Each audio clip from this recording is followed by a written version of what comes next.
Ongietorriak Poliedro multimedia saiora. Proiektu honetan Aiaraldea komunikabideak landuko ditu Aiaraldeari lotutako gai ezberdinak eta ertz anitzetatik helduko diegu, gehien bat ikusentzunezko euskarriak baliatuta. Ostegunero argitaratuko eta plazaratuko ditugu saio hauek, eta hasteko, egia esan da, eduki nahiko potentea ekarriko dizuegu, gurekin Maite Rintxaurra daukagu. Kaixo, Maite den? Kaixo. Berriki hitz egin genuen zurekin egunkarian, baina, egia esan da, gauza asko geratu ziren esateko, eta uste dut, orain azaroan gaudela eta urria gainditu dugula, une ona da honi buruz hitz egiteko. Hasteko galdetuko dizut, zein den zure elkarte, edo zein elkartean aritzen zaren, apur bat, testuingurua azaltzeko. Ni badakizu nezu, bular minbizi metastasikoko pazientea naiz, orduan Espainia mailan elkarte bat daukagu, bular minbizi metastasiko elkartea, bakarra dena, estatu guztian. Elkarte hau sortu zen, ni bezalako pazienteak ez zutelako topatzen beraien egoera berdinean zeuden pertsonak eta konpartitzeko eta bakarrik sentitzeko sare hori, eta Facebookean egin zuten hasieran, eta gero esan zuten elkarte bat sortuko du. Eta elkartea sortu zen, eta orain banatuta gaude zonaldeka, hemen Euskal Herrian daukagu WhatsApp taldea, eta talde horretan gaude sartuta nahi dugunak, batzuk ez dute nahi, eta ez dira hurbiltzen, baina nik hemendik ere lusatu nahiko nuke, norbait ez bada oraindik hau sartu, etortzea, azkenean gure artean asko laguntzen gara. WhatsApp talde horretan gure zalantza guztiak, egunerokoa, zer gertatzen zaigu, dana hitz egiten dugu danon artean, eta konpartitzen ditugun sentimenduak direnez, eta bibentziak ere, orduan ez ara hain bakarrik sentitzen trantxe honetan, tokatu zaigun trantxe honetan. Elkarteak egiten duena da, gehien bat, zuzenduta dago ikerketa, bular metastasikoaren ikerketa jarraitzeari, porque diru laguntza gutxi daude ikertzaileentzat, eta orduan guk egiten duguna da era desberdinetan diru hori dugun eta diru gehiena lortu eta ikerketara zuzendu, hori egiten dugu elkartean. Aipatu duzu, bular minbizia duzuen pertsonak eta diagnostiko metastasiko hori duzuenok, nolabait, isiltasun baten erdian zaudetela, ez? Urrian ikusi ditugu hainbat ekimen, nolabait ospatzeko bular minbizia orokorrean gainditzen dela, baina zuen kasuan minbizi hori sartzen denez beste bigarren fase batean, ikusezin bilakatu zaret, ez? Nolabait hori ere aldarrikatzen duzu, ez? Bai, egia da, adibidez nire lehenengo diagnostikoan, ni bakarrik bular minbizia neukan bularrean, ez? Ez neukan, esen edatu, orain edatu den bezala, orduan, tratamendua jaso ostean, esaten dizuteia, endatuta zaude, eta egia da, beldurra daukazula, porque azkenean jarraitzen duzu revisio batzuk izaten, eta revisio horik zerrengatik dira. Arriskua daukazulako, berriro ere agertu daitekelako. Orduan, egia da, urrian, ematen diren kanpaina hauek zuzenduta daudela gehiago sendatzen den portzentai horretara. Beti da, bular minbizia, hori 80% sendatzen da. Beti kakotxoak, porque beti kakotxoak jarri behar dira. bai sendatzen da, baina badago 130, badago 100 hori ez dela berriro ere gaixotzen garenak edo ja horrela debutatu dutenak. Orduan,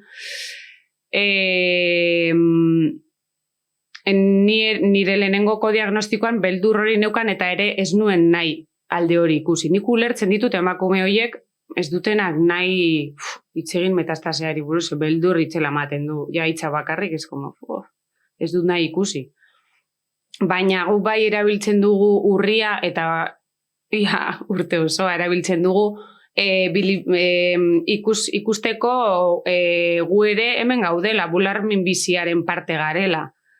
Gara metastasikoa, hori esan nahi du edatu dela beste gorputzeko atal batzuetara. Edo ezurrak, edo birikiak, edo burua, edo... eta hor dia beste fase baten sartzen zara. Ez da sendatzen, ez dauka sendabiderik, eta gaur egun ez dauka kronifikaziorik. Orduan zaude tratamenduen menpe. Linea diferenteak daude, eta hor zoa saltoka. Hau doa ondo, hemen txarto doanean beste bat. Hau txarto doanean beste bat. Bukatzen direnera arte. Orduan, normala da ez duzula, nik ulertzen ditut emakume horiek ez dutela nahi realitate hau ikusi, baina gu eskertuko genuke ere beldur hori ez izatea eta pizka bat argira ere ekartzea ez dakit tribu egitea danon artean, ez? Igual egunen baten beraiek ere eta nik ez dut nahi, baina izan daitezke gure parte, orduan ez dakit sentitzea pizka bat hori empatia hori ez gure artean. Azkenean gaixotasun berdina izan dugu, gu beste etapa batean gaude, baina hori da gehien bat sentitzen duguna ez urrian, eta aldarrikatzen dugu beti hemen gaudela. Eta urriari lotuta ere aipatzen zenidan, agian ospatzeko hori ez, paziente gehienek gainditzen dutela, eta apur bat, edabidetan maiz irudikatzen diren gaixoak, ez direla, edo ez dutela islatzen benetan gaixo baten itxura edo gaixo baten egoera. Eta hori ere nolabait, nolabait kritikatzen zenutela, ez? Bai, deitzen dena hau el pink washing, erabiltzen da marka asko erabiltzen dute gure gaixotasuna, diru ateratzeko, ez? Edo propaganda ere egiteko bere markari buruz. Minutu bat ikerketa ematen dugu, erosten badiguzu gure produktua, edo hori guri zaigu gustatzen zaigu beti esatea jendeari, informatzea ondo edo galdetzea den da horretan, honetatik benetan zenbat diru doa ikerketara, nora doa, pizkat galdetzea dendan eta jartzea zego askotan galdetzen dugu eta ez dakite erantzuten dendetakoak. Jartzen dute hori hor, eta ja. Eta beste alde batetik ere, kanpaina horietan, ateratzen diren emakumeak, dira, daude danak oso politak, oso ondo margotutak, sapi hilea daukate, eta, ni orain hilea daukat, eta gaixotasuna daukat, ez, baina, sapi bat daukate, oso ondo jarritan, eta errealitatea ez da hori, pertsona bat, minbizi batetik pasatzen ari dena, tratamendu gogor batean dagoena, ez dauka hilerik, zuri dago, ez dauka bekainak, ez dauka betilerik, hilea zure gorputza aldatu egiten da guztiz, medikazio guztiagatik, puztuta zaude, ez da egia ikusten dena. Eske romantizatzen da pila bat gaixotasuna, eta ez da gaixotasun polit bat, ez da gripe luze bat, eske ez dauka zerikusirik, eta guretzat garrantzitsua da errealitate hori ere ikustea, ze jendea azkenean ikusten du hori, eta ez baduzu ezer inguruan, ez baduzu pertsonaren bat inguruan sufritu duena, esaten duzu, minbizia azkenean, bular minbizia, ez da egoala inbesterako. Baina bai, hainbesterako da, eta batzuk hilea daukagu, baina ni pasaden urtean, hilabete honetan, nire azkenengo kimioa jaso nuen. Eta ez neukan hile bat ere. Horrek ez du esan nahi,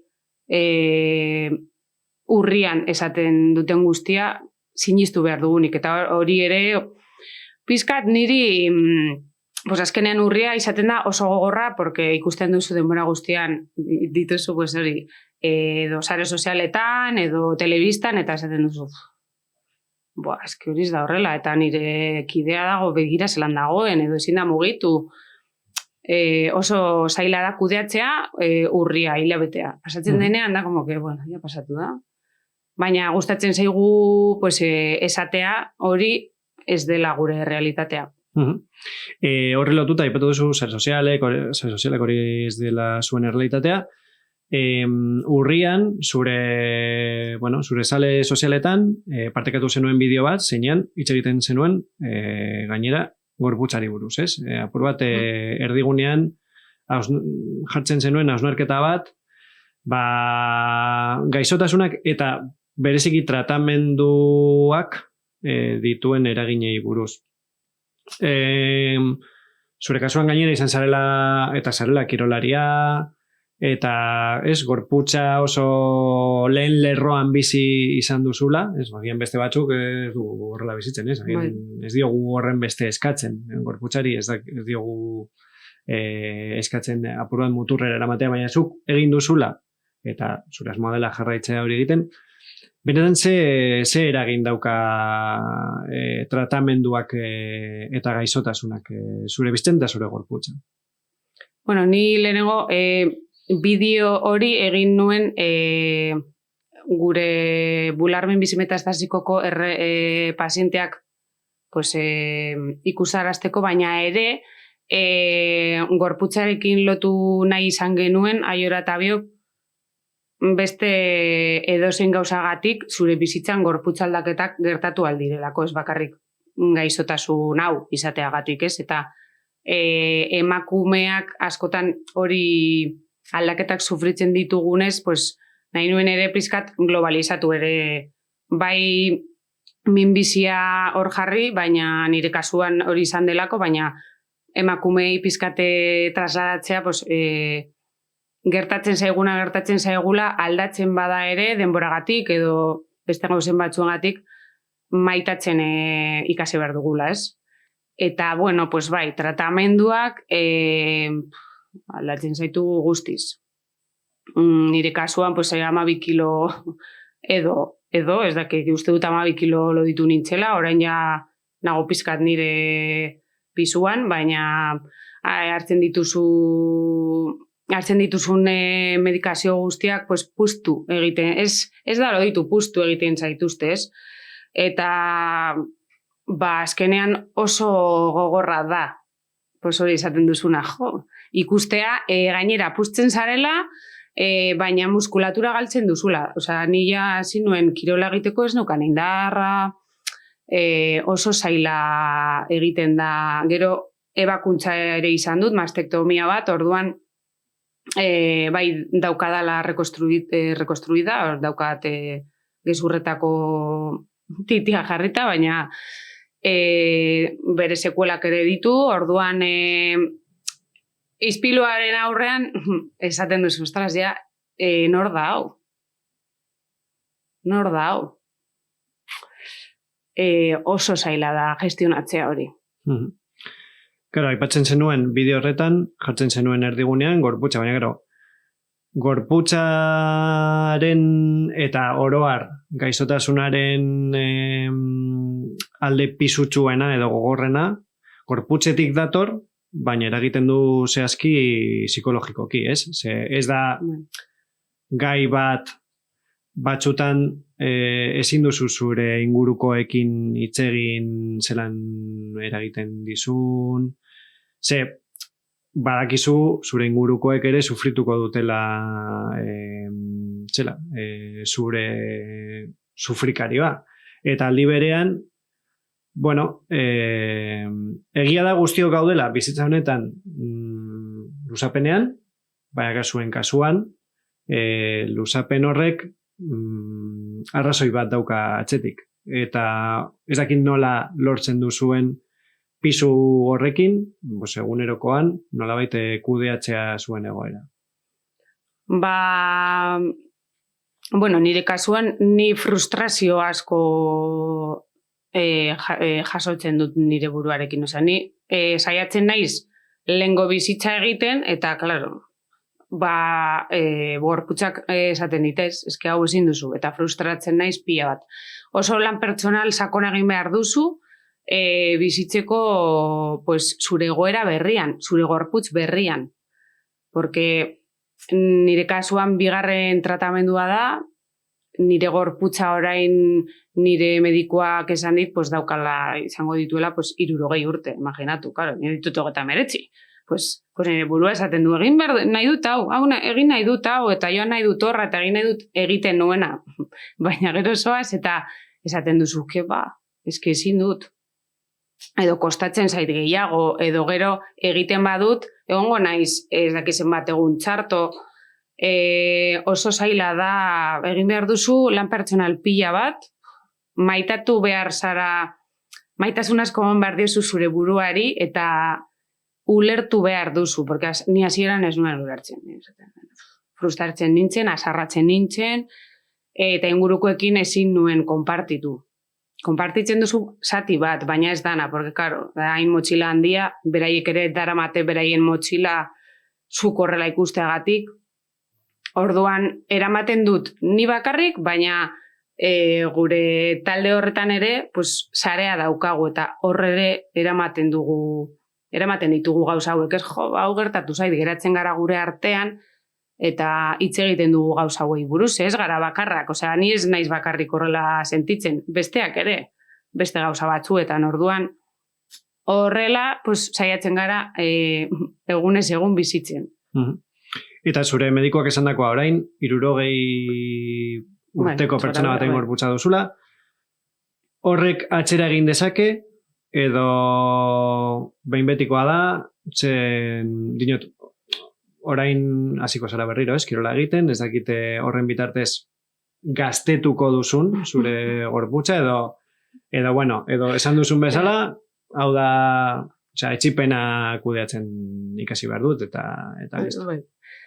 Nik ez dut utzi kirola egiten, tratamenduan erez, claro, egokitu behar izan dut, porque egiten nuen kirol pila bat, eta kirol desberdinak, eta orain ezin nintzen jarri tratamenduan horretan, baina bai kirola jarraitzen nuen egiten. Orain egiten dut gero eta gehiago, baina oraindik egokitzen nago. Ez dauka atzera bueltarik, bai esaten dizute, azkenean danok dakiguna, ez? Mugimenduan basaude, hobeto. Mugitzen basara, hobeto. Apoltronatzen basara etxean edo, azkenean nik ere nabaritzen dut, egun asko ez badute zer egiten, gorputza daukat, zailago. Altzatzen naizenean goizean oetik, nago nire amama bezala, igual, behar du denbora bat jartzeko dana zuzen, mina leku guztietan, baina gero, banoa. Ez doa, atxera ez doa. Hori aurrela geratuko da. Baina hobetzen da, mugitzen. Eta aipatu duzu, elkarteak bi hildo ditu, ez? Nolabait. Dirua biltzarena, hori agian hitz egingo dugu apur bat beranduago, interesgarria da egiten duzuena ere. Eta bestetik, elkar laguntza, ez? Ez dakite kanpotik, norbait esaten badiozu, jende hau biltzen da, ez dirudi jai bat denik, baina nik uste dut zuek baduzuela modua, ez? Bizitzeko eta modu jatorrean bizitzeko egokitu zaizuena, ez? Bai, gu biltzen gara eta ez gaude negarrez denbora guztian. Negarre egiten dugu, baina askotan daukagu humore sarkastiko bat, ez dakit ateratzen zaigu, arazoak ditugu gai batean eta egiten ditugu barreak eta negarrak, baina gu biltzen garenean egiten dugu konpartitzeko, zelan gauden, gure artean pues, batzuk igual hobeto edo txarrago daudenean, pues, sostengu bat emateko, beste hori ere, eta baina ez gaude... Egia esan, barre gehiago egiten dugu negar baino. Osea, niri gustatzen zait, azkenean etxera noa posago. Bai. Deskargatuta edo. Bai, deskargatuta eta esaten, jo, eskiz nago bakarrik. Jo, daude hauek ere hemen. Eta bakarrik dagoen, agian zuen egoera berean dagoen jendeari eta urratsa eman ez duen jendeari, nik uste zuek lantzen duzuen beste puntu interesgarri bat dela, zuek baditu zuela erreferenteak, ezta? Badagoela jendea, ja veteranoa, nolabait, bere eskarmentua partekatzeko prest, egoera berri honekin topo egin duenarekin, ezta? Bai, gure taldean badaude veterana nahikotxo, ni berrienetakoa naiz, eta batzuk ere orain, baina pertsona batzuk ez dute nahi. Ez dute nahi sartu, batzutan ere, familian ere izan dugu elkarrezketa hau. Jo, igual denbora gehiegi zaude zu bezalako dauden pertsonekin eta horrek txarrago egingo dizu. Batzutan, jo, basoaz etxera eta zaten duzu, ze txartu ikusi dut, ez dakit, neska hau, edo... Eta baizoaz pentsatzen, eta batzutan izpilu egiten dizu, ez? Izpilu egiten dizu, jode, niri begira segertatu du zaizu, igual niri ere, baina beti konpentsatzen, niri behintzat beti konpentsatzen dit, eta da bakoitzaren erabakia, batzuk ez dute nahi, eta nik ez dut nahi sentitu bakardadea.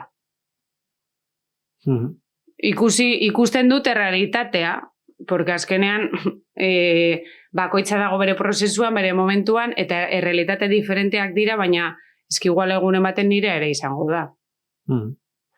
Orduan ez dut nahi bakardade hori sentitu, eta beraiekin ez naiz bakarrik sentitzen. Eta gero, elkarteak duen beste hildo bat, lehen aipatu duzuna da, ikerketarena, ez? Bueno, ez dago bitarteko nahikorik ikerketara bideratuta, eta zuek gai zarete, bueno, diru, ez dakit, asko edo gutxi, nik uste diru nahikotxo dela, biltzeko, eta prozedura nahiko, ez dakit, bitxia edo interesgarria ere baduzue, diru hori banatzeko proiektuen artean, ezta? Bai, gure elkartea sortu zuen emakume bat Kiara deitzen zen, zendu zen aia orain dela urte batzuk, eta bera gogoratzeko ateratzen daukagu labeka Kiara deitzen dugun da tipo konkurso batez, gu biltzen dugun diru nahikotxo hori, egiten duguna da eskatzen ditugu proiektu diferenteak, ikertzaileen proiektu batzuk heltzen dira, aurkezten dira nahi dituztenak, eta gero daukagu tribunal bat osatuta dagoena onkologoekin eta Espainiako jende jakituna gai minbizioen buruz, ez? Eta aurkeztu direnen artean, interesgarriena iruditzen zaiena, aukeratzen dituzte 3. Interesgarrienari ematen zaio diru kopuru nahiko, eta beste biei diru gutxiago ematen zaio, baina hori egiten dugu urtero. Eta hori da gure era, ikerkuntza aurrera jarraitzeko, beti izaten digute, ditugu ideiak, baina geratzen gara diru gabe, edo geratzen da erdizka, edo ez da heltzen, beti da diru asuntoa. Ez bakarrik gaitzotasun honetan, beste askotan ere. Orduan, gure modua da, hori egiten du horrela. Eta, norbaitek ekarpena egin nahi badu, edo harremanetan jarri nahi bada zuen elkartearekin, nora jo behar du? Egiten dugu, ez daukagu leku fisiko bat. Orduan interneten web orriaren bidez cancerdemamametastasiko.com horretan, hor daukazu kontaktuan jartzeko, nahi baduzu ekarpenen bat egin, bazkide egin nahi bazara ere, pues, bazkide izateko, hor dituzu pues, azalpen guztiak, zer da labekakiara ere, egiten ditugun ekintzak, zer da gure gaizotasuna, hor dago azalduta dana. Eta nortzuk dauden, pues, nor da gure lehendakaria, nor dagoen ere atzean, zer daukagu ere funtzionamendu bat. Hor dago dana, interneten. Momentuz. Bueno, baita, placer bat izan da zurekin hitz egitea, naiz eta gaia, bereziki posgarria ez izan. Espero dugu zurekin hitz egitea, agian kirolari edo espeleologiari lotuta hurrengo saio batean. Eta bueno, animo asko. Vale, eskerrik asko zui ere, aukera hau emateagatik eta pues hori, ikustarazteagatik beste realitateak ere. Zuri gurekin partatzeagatik. Eskerrik asko. Eta, poliedroko lehen saio honetan, orain, apur bat, giro aldatuko dugu, beste gai batean sartuko gara, harinagoa, ez? Aiaraldea soinu sistemaren 10. urteurrena daukagu eskuartean, horretarako Xabi Berganza izango dugu gurekin. Kaixo. Eta, Xabi, aipatu, azteko, nola ospatuko duzue zuen 10. urteurrena? Aurten 10 urteak ospatzeko, rau aretora joango gara, Barakaldon egingo dugu jaialdia, eta horretarako, Ingalaterrako ekoizle eta selektore bat gonbidatu dugu, 10 urteak ospatzeko, bere izena Abasanti da, eta gure mugimenduan indar handia duen selektore bat da, oso ospetsua, eta horra joatera gonbidatzen zaituztegu. Vale, azteko, ni bezala, soinu sistemaren izkera kontrolatzen ez duenarentzat, selektore. Selektorea da, zer den selektorea, selektoreak viniloak hautatzen ditu, eta ere bai askotan ekoizleak dira musika ekoizten dute. Eta tipo hau oso famatua da, urte asko daramatzala musika hautatzen eta Ingalaterran saio asko antolatzen. Eta horregatik gonbidatu dugu. Azkenean izen handia dauka gure mugimenduan eta aproposa iruditzen zitzaigun berari gonbidatzea. 10 urte, zein izan da Aiaraldea? Nik uste dut, hasieran zela Aiaraldea sound sistema. Aiaraldeko soinu sistema mugimendua zen. Baina gero izena murriztu genuen, moztu genuen, eta Aiaraldeko soinu sistema geratu zen.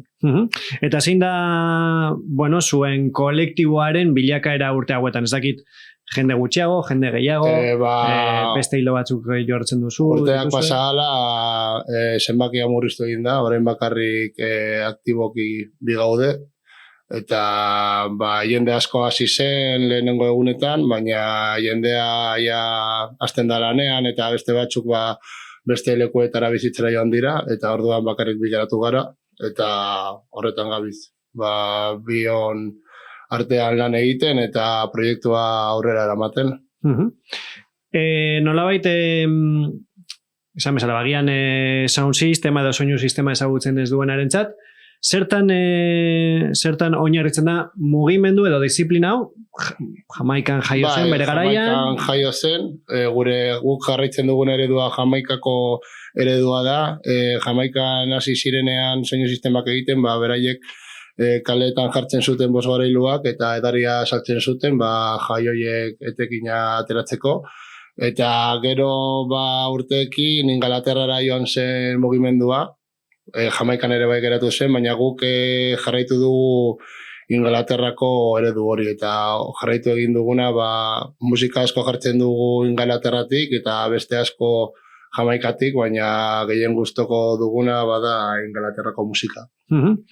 Eta, apur bat azaltzeko, Jamaikan hasia, Ingalaterran apur bat zuen kasuan esia, baina gero soinu temak berez izan du, zabaldu da, hip-hoparen oinarrietan badago, Amerikan ere oso azkenean, lehenengo pausua musika askotan bada Jamaikako reggaea, gero reggaea zabaldu zenean, hip-hop atera zen, gero musika teknoa, drum and bassa, da bestepa, azpi estilo asko daude eta bere oinarria Jamaikako reggaea da. Orduan, Espainiara llegatu zenean, adibidez guk sorte handia izan dugu, Bilbon mugimendua oso indartsua izan dela, eta gu bigarren belaunaldia gara, Euskal Herriko bigarren belaunaldia, eta hori indar asko eman digu gure izenarekin, zeren mugimendua oso ahula zenean lehenengo egunetan, handitasun handitze hori guk egin dugu, guk lortu dugu hori handitzea, eta hori guretzat oso ona izan da, zen azkenean saio asko atera dira, kontzertu asko, eta asko ibili gara Frantzian edo Espainian zehar mugimendua erakusten eta irakasten. Zuen kasuan, zein musika mota jartzen du, edo agian genero nitzak, baina zeinan? Hasi ginen genero asko jartzen, baina orain murriztu gara reggaea jartzen. Orduan, lehenengo egunetako reggaea, ska edo rocksteadia jartzen dugu, gero early reggaea, roots, deitzen den 70 hamarkadako musika, Jamaikakoa, eta orain modan jarri den estepa edo UK dub deitzen dena, eta horiek badira ja Europan egin diren estiloak. Orduan, Jamaikan eta Inglaterrako estilo horiek. Eta bilakaera bat egon da zuen kasuan, nik goratzen dut asko jotzen zenutela, Laudeko gaztetxean, baina orain, aipatu duzun moduan, plaza gehiago dituzu, ez? Bai, azkenean, Laudeko gaztetxea itxi zenean, beste leku batzuk bilatu izan bar genituen, eta lehenengo geltokia izan zen Boluetako mito aretoa, eta hor egon ginen urte bat lan egiten, eta gero COVID-a etorri zen, orduan gelditu ginen, eta urrengo aretoa izan da Arraua aretoa, orain hasiko garela bereekin lan egiten, eta ea zer moduz ateratzen den. Arazoa da, gure boxegorailuak indar asko daukatela, eta ezin direla edonon jarri. Orduan, bilatu behar dira leku aproposak saio horiek egiteko. Arazoa edo... edo abantaila. Abantaila, bai. Eta hori da, falta motatzen dugu eredu hori jarraitzea, zeren azkenean guk Aiaraldean ikasi genuen autogestioaren eredua eta mugimendu okuparen eredua. Zeren guk hasi ginenean, bazegoen Laudeko gaztetxe aktibo, bazegoen La Cuadra, bazegoen Txabakania, bazegoen ere bai Orbekotxea, eta gure lehenengo kontzertua Orbekotxean izan zen, baina gero mugitu ginen Laudeko gaztetxera. Eta hori falta botatzen dudala, baina ja urteak pasatzen direnean, hori guk egin nahi dugun helburua lortzeko oso txiki geratzen dira leku hauek, gaztetxeak edo etxe okupatuak. Eta aipatzen duzu, egon dela horre bilakera bat, zuk mugimenduko kide gisa, niko goratzen dut, hasieran mikroa hartzen zenuela gehiago? Ez dakit orain zein... Orain mikroan aritzen naiz, baina ere operadore moduan egiten dut lan, eta hortik kanpo promotore bezala edo azkenean beti nabil edo saioak bilatzen, edo lekuak bilatzen, edo artistekin hitz egiten saioak aurrera eramateko. Azten zara gauza bat egiten, baina gero denborarekin gauza asko egin behar dituzu, eta mikrorena bada parte txiki bat, eta gero lan asko dago soinu sistemaren atzetik, eta dana bete behar da. Mantenimendua egin behar da, hori dena egunean eraman eta lan asko da. Orduan mikroa zati txiki bat da soinu sistemaren lanaren barrean. Claro, soinu sistemaren filosofiaren zati bat da zuen bozgorailuak egitea, ez? Bai, hori da, eta guk hori egin dugu autogestioaren bidetik, eta azkenean uste dut, gu bezalako proiektu gutxi daudela mugimendu honetan, azkenean guk hasi ginelako etekin ateratzen Laudeko gaztetxetik edaria saltzen adibidez. Eta bertzan asaltzen, eta hori denbora asko darama, zen azkenean bozgorailuak eta dana hori oso garestia delako. Eta etekina oso txikia da, baina urteekin ja hasi ginen dirua egiten, eta 3 urteetan ja geneukan sound system txiki bat, eta horrekin hasi ginen lanean. Eta hori denborarekin ikusten duzu, eta oso polita esan da guretzat, saio asko egiten dituzolako dirua ateratzeko, eta saio horiek egiterakoan, ja veteranoa edo egiten zara. Osea, badakizu nola musika jarri, nola jarri behar dituzun kableak, bozgorailuak, eta hori irakaskuntza polita izan da guretzat, autogestioaren bidetik soinu sistema egitea. Vale, aipatu zu hasieran, ez dakit zenbat zineten, zehazki, baina... Aipatu duzu batzuk, bere ibilbide profesionala edo bizitzagatik utzi dute, beste batzuek jarraitu duzue, erdibideko usta ere egon da, jendea agian esan duena, ni agian ora Aiaraldea soinu sisteman ez naiz egongo, baina jarraituko dut nire gauzak egiten. Nahi dutenean etortzen dira eta musika jartzen dute, osea, ez gara izten. Azkenean, haiek proiektuarekin hasi zirelako, eta proiektua SRS-etik handitasun baten prozesuan egon ziren, eta hori oso garrantzitsua izan zen, eta nahi dutenean jotzen dute, baina aktiboki, osea, eguneroko lan horretan ez daude, baina osea, nahi dutenean adibidez, Amurreko jaietan 8 bozgorailu estrenatu genituen eta lantalde guztia, osea, hasierako lantalde guztia egon zen eta polita izan zen. Zuek duzuen soinu sistema bat izateko azpiegitura, zein da? Azpiegitura... Zakite furgoneta beruzuen, lokal bat... Sortea genukan, Luiandon zegoela furgonetak alokatzeko leku bat, eta orain ja Bilbora joan behar dugu. Zer azkenean furgonetako sondiak izan behar dira, eta, larun batean saioa badokazu, lana hasten da ostiralean, joan behar zarelako abandora furgonetaren bila, gero etorri behar zara, bozgorailua furgonetan sartu, gero, saioa hasi, bozgorailuak jarri, gero bueltatu, eta... prozesu hori gogorra da, asteburu bat eramaten dizu, baina azkenean aukeratu dugun lan eta militantzia da, orduan hori egiten dugu, hori da dakiguna. Sentatzen ari gara asko lanean, ez? Lan asko, egia da, azpiegiturak, lan egitea bozgorailuetan, baina 10 urte jarraitzeko zerbait eman behar dizue soinu sistemak, ez? Ez dakit zen motibatzen zaituzte. Niri motibatzen zaidan puntu garrantzitsu bat da, helburua niretzat lehenengo egunetatik izan zen jendeari erakustea proiektu autogestionatu bat indartsua izan aldela.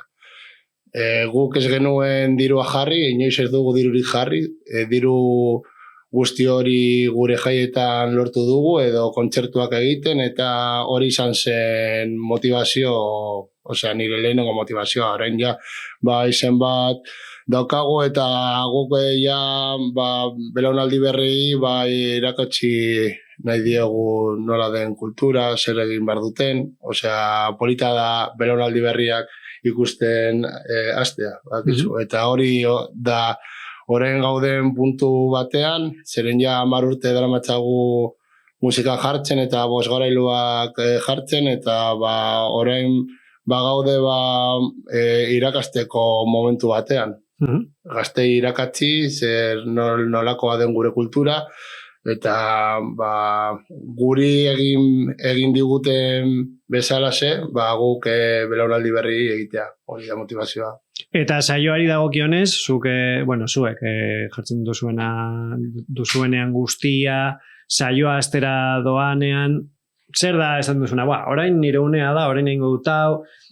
Azkenean, adibidez, aurreko larun batean egon ginen Durangon, eta ekipoa jarri genuen, eta jendea etorri zen dantza egitera, eta jendea dantzan ikusten duzunean, eta saltoka eta irribarrez, dana ondo doala dakizu. Orduan, hartzen zara musika jartzen, eta itxiera arte, ez da beste misteriorik. Azkenean guk hau egiten dugu jendea, gure musika ezagutzeko eta ondo pasatzeko eta jaiak errespetuz gozatzeko, orduan hori da helburu bakarra, ez da beste misteriorik. Azkenean gure musika ez da musika komertziala, ez da leku askotan entzuten, orduan guk bakarrik jartzen dugu gure musika eta hori da helburua, jendea musika ezagutzea eta entzutea. Eta 10 urte hauetan jakintza tekniko asko garatu dituzue, ez?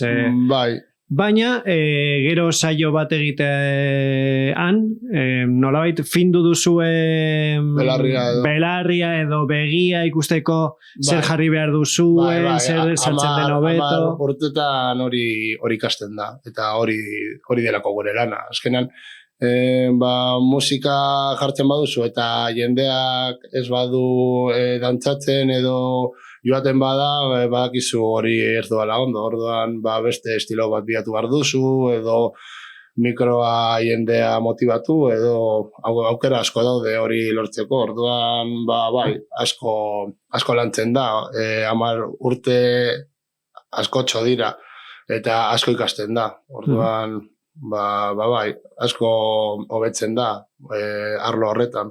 Eta 10 urte hauetako 3 une hautatu beharko bazenitu, zeintzuk izango irateke? Adibidez aurten joan gara Bogotara, Kolonbiara, musika jartzera, eta hori niretzat polita izan zen. Azkenean, uste dut Bogotan ez dela inoiz euskaraz entzun, eta guk euskaraz musika jarri genuen Bogotan, eta polita izan zen. Jendea galdetzen zuen, hizkuntza zen hori, eta niretzat garrantzitsua izan zen. Eta beste bi data, ez dakit, Madrilen jo dugu Galizian askotan, Frantzian ere jo genuen, Parisen. Eta une bereziren bat, zuretzat lan saio batean, ez dakit, jendea dantzan jartzean, edo ezoiko zerbait? Laudeko Gaztetxean hasi ginen regetak jaialdiak egiten, eta hor ekartzen genituen Ingalaterrako artistak edo Frantziakoak internazionalak, eta gogoratzen dut lehenengoa izan zela Gambiako tipo bat, eta hori polita izan zen, izan zen gure lehenengo pausua, kanpoko artistekin lan egiten hastean. Orduan, hori polita izan zen, eta gero ere bai, Madrileko bisaio, hor Madrilen ere bai euskeraz musika jartzea polita da, eta jendea ikustea euskeraz egindako musika hori dantzatzea eta ikustea indartsua dela, hori guretzat oso polita izan zen. Azkenan horretara gure saio guztietan jartzen dugu euskarazko musika, baina orain normalagoa iruditzen zaigu, lehenengo egunetan ezberdina zen, ez zuen inork entzun gure estiloetan euskarazko musika hori, orduan polita izan zen. Eta, aipatu diguzu, 10. urte hurrena ospatzeko jaia, eta gero zein data gehiago dituzue? Hasiko gara hilabetero Rabaretoan saioak egiten, kanpoko artistekin, eta gero kontratazioekin abenduan Baionara joango gara, Frantziara, eta gero hurrengo hilabetean Iruñera eta Santiagora joango gara. Orduan badaude kontratazioak, badaude guk egiten ditugun saioak, orduan nahi duzunean joan al zaitezte gure saioetara. Eskaintza oso handia da, orduan eta lana ere bai. Horretarako egiten dugu. Berto, bueno, jendeak badauzka, aukera pilo, 10. urte hurren hau ospatzeko, eta, bueno, espero dugu zuen zaiotara. Bueno, mila esker, Xabi, gurekin partekatzeagatik zuen eskarmentu, eta zuen proiektuak etorkizunera begira, eta mila esker, bueno, pantaiaren bestaldean egondakoei, eta gogoratu, urrengo ostegunean, berriro hemen egongo garela, bueno, bestelako gai batzuk jorratuta, bueno, eskualdeko jendearekin. Agur!